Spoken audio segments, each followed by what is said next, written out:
Hi again, everybody. Today's lecture and the topic for this week's materials is persecution and the age of the apologists. You've probably noticed already, even just after the first couple lectures, that I tend to like to open my lectures with a quote that sort of launches into things, that sort of sets the stage, that's kind of representative of some of the things we're going to be talking about. And I'll do that most weeks, I think, start that way. I feel like it's just a nice kind of way of leading in, and it gives a little nugget to hold on to as a way of grabbing attention as we start into another section of material. And so today we have another one, and it's a lengthy one, an excerpt from Pliny the Younger, who was a Roman governor of the province of Bithynia. And he's writing the letter to the then Emperor Trajan around the year 110, 111 AD. And I think it's an important one to read because it shows one Roman official asking another one for advice at a really, really early stage about what are we going to do with this growing number of Christians in this region. Who are these people? What are they about? And how do we make sense of them as the wider society? And it's important for us to be aware of the impressions that people had, both for understanding Roman society, but understanding what the church was like and what it was up to in this time and what Christians were experiencing. And so Pliny writes this: "It is my rule, your majesty, to report to you anything that worries me, for I know well that you are best able to speed my hesitation or to instruct me in my ignorance. I have never in the past been present at the investigation into Christians, and so I am at a loss to know the nature and extent of the normal questions and punishments. Until I hear from you, I have adopted the following course towards those who have been brought before me as Christians. First, I have asked them if they were Christians. If they confessed that they were, I repeated my question a second and a third time, accompanying it with threats of punishment.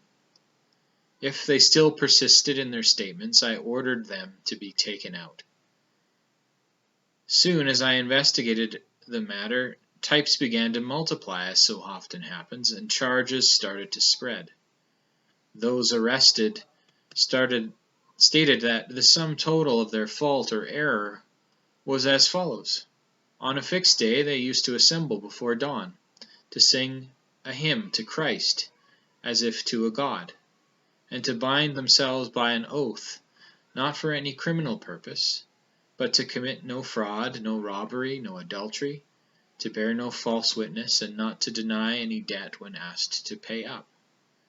After this it was their custom to separate and to reassemble to eat a communion meal, all together, and quite harmless.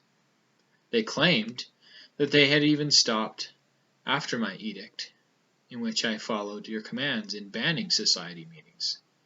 But I felt it all the more necessary to find out the truth, under torture, from two slave girls that they called deaconesses. But I found nothing but a depraved and groundless superstition, so I postponed my inquiry to consult you. The matter seemed worth your attention, especially since the number of those slipping is great. Many people of all ages and classes and of both sexes are now being enticed into mortal peril, and will be in the future. The superstition has spread like the plague, not only in the cities but in the villages and the countryside as well, and I feel it must be stopped and checked." In this session we're dealing with two deeply interrelated topics. First, the rise of Christian martyrdom in the early centuries of the church, and then second, the age of the apologists being those who defended the Christian faith from its first critics, both in order to try to save the lives of their fellow Christians and also to try to give an account, to explain Christianity to people for whom it was foreign, so that they might understand it better. We'll be talking, for starters, a bit about some of the reasons that Christians became the focus of intense persecution in the Roman Empire, and then the effects that the experience of martyrdom had on the life of the church some generations after.